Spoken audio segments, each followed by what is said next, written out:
تمرین 220 توم بک بک چپ بک چپ توم بک سکوت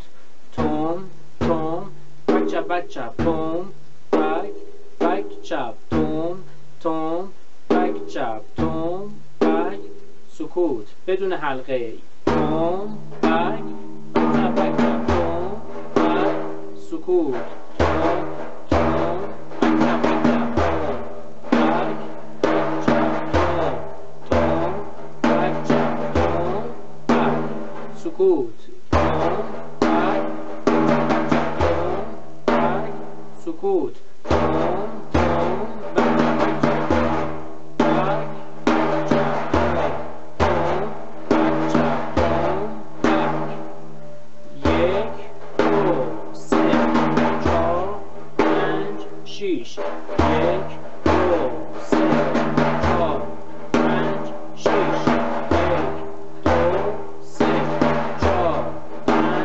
6 6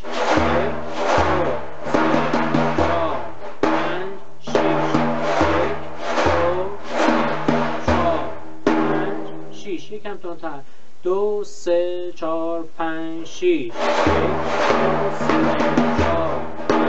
6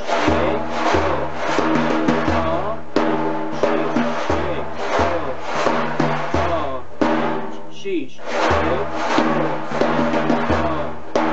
6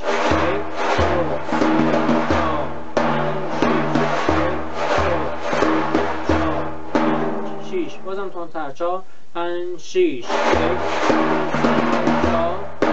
6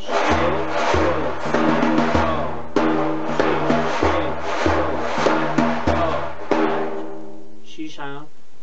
سکوت. توی همه ویدیو تاکید کردم، بازم میگم تو ویدیوهای بعدی هم میگم همیشه اول با سرعت پایین شروع کنین. حتما میتونین زیر نوتات تو کتاب بنویسین شماره ها رو 1 2 3 4 5 6 که چشم عادت کنه حتما بشمارین با سرعت پایین. بعد که تو دستتون جا افتاد درک کردین ضربا رو متوجه شدین تو ذهن جا افتاد ذره ذره تکنیک های حلقه رو بهش اضافه کنیم و اینکه سرعت رو ببریم بالاتر.